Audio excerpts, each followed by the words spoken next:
After our brief stop at the Caves of Hercules just outside Tangier, we headed south to Rabat, arriving there at 1 p.m., where we lost one of our group due to health problems and met 6 new travelers joining us there.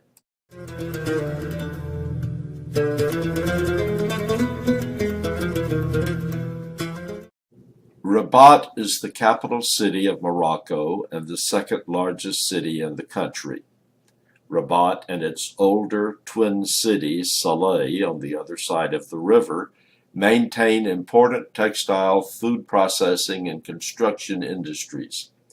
In addition, tourism and the presence of all foreign embassies in Morocco serve to make Rabat one of the most important cities in the country.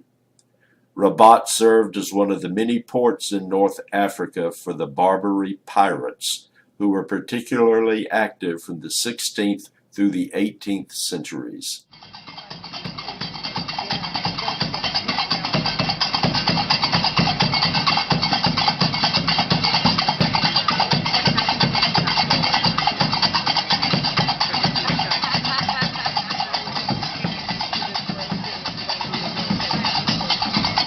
The Shella is a medieval fortified Muslim necropolis located in the metro area of Rabat.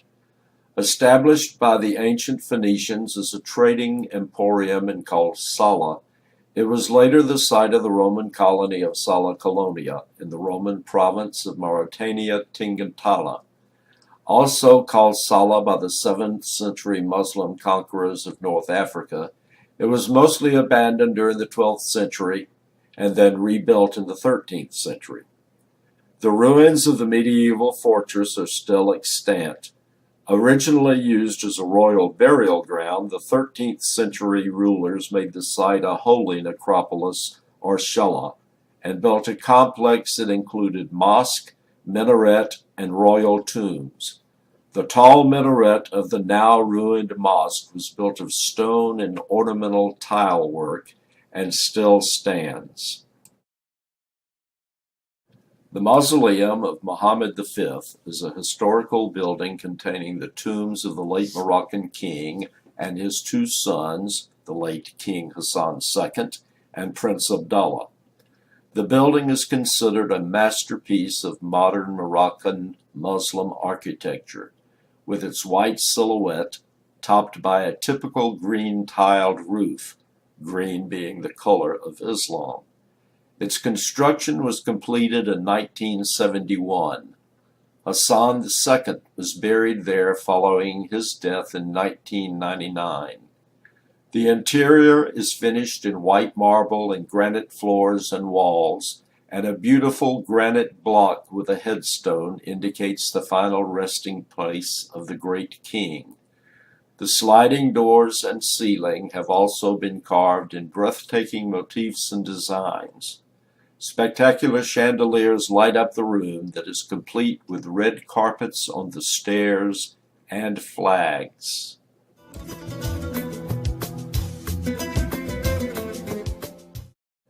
When this incomplete mosque was begun in 1195 AD, the tower was intended to be the largest minaret in the world, along with the mosque also intended to be the world's largest. In 1199, Sultan Yaqub al-Mansur died and construction on the mosque stopped forever. Instead of stairs, the tower, known as the Hassan Tower, is ascended by ramps. The minaret's ramps would have allowed the muezzin to ride a horse to the top of the tower to issue the call to prayer.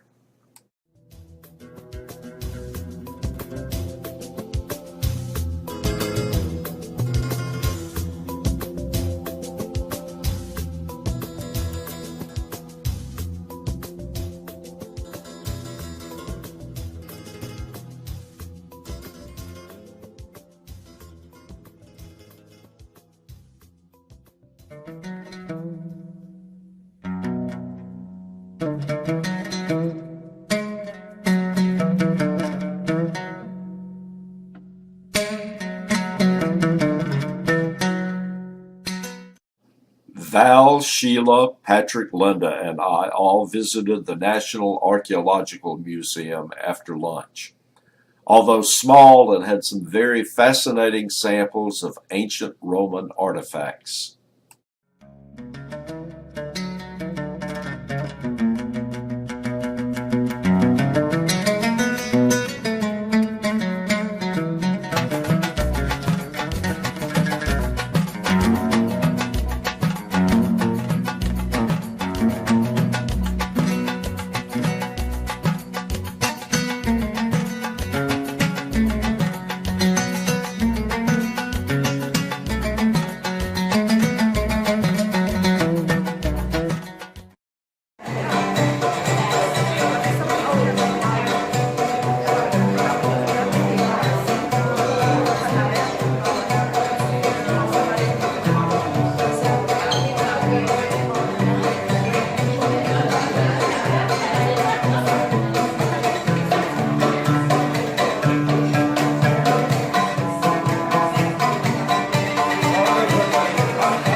On May 23rd, we headed east from Rabat to Fes, the second largest city in Morocco and the capital until 1925. It is the oldest of the 4 imperial cities in Morocco.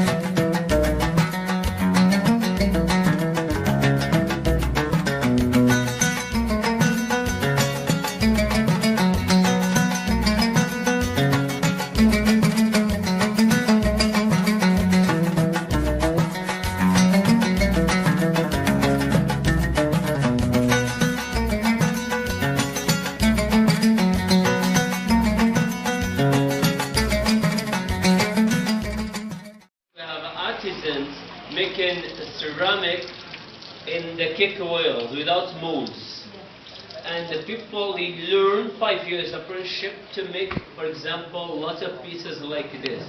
Now we make tagine. Tagine is the plate, then he will make the bottom and the size by eye.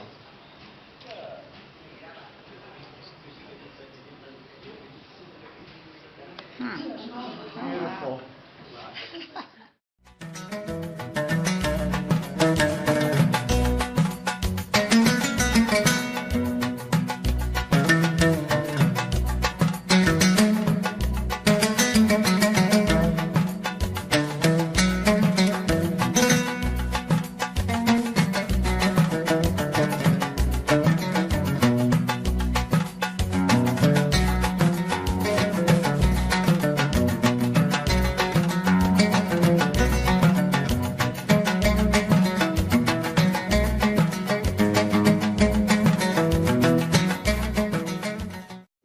There are 2 Medina quarters in Fes. We first visited Fes el Jadid, the newer 14th century one, where the royal palace is located and where there was once a very large Jewish community. The Aben Danan synagogue dates from the 17th century. It was built by a wealthy Jewish merchant.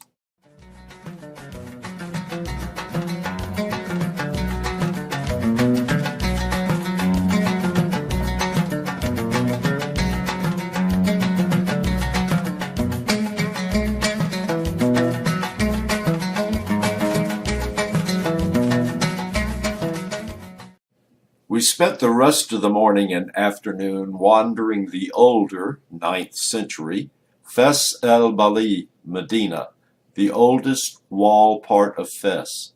Besides being famous for having the oldest university in the world, the University of Al-Qarawiyyin, Fes el Bali, with a total population of 156,000, is also believed to be the biggest car-free urban area in the world.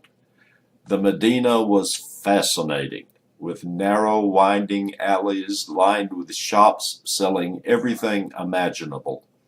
As beautiful as the Medina in Chefchaouen had been, this one was far more fascinating because of the myriad shops and people everywhere.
Originally both a school and a congregational mosque, this madrasa is one of the few religious places in Morocco accessible to non-Muslims.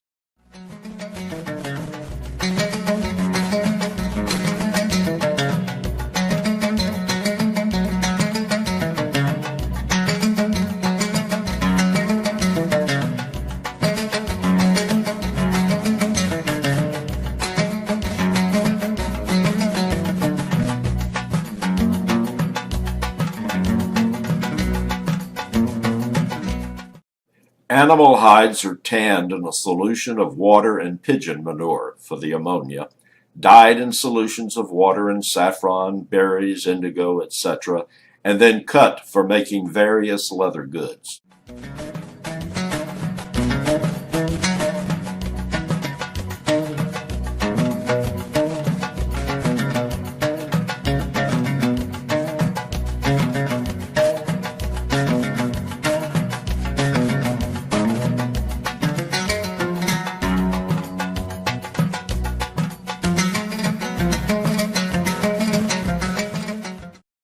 Some home visits are great, some are just so-so. This one was the latter. The house where 4 of us went was very nice and the food was very good, but the father never said more than hello and goodbye, and other than dinner time, he wasn't even seen much. The mother said very little herself, just sitting in a chair listening to the 17-year-old daughter who monopolized the evening. Although she had some interesting things to say, her bubbly nature and non-stop talking grew old fast. The time there would have been much more meaningful if the parents had said something. There were also 2 exchange students there from the University of Florida who had arrived only a couple of days earlier. The only time we saw them was at dinner, but they were both pretty cool.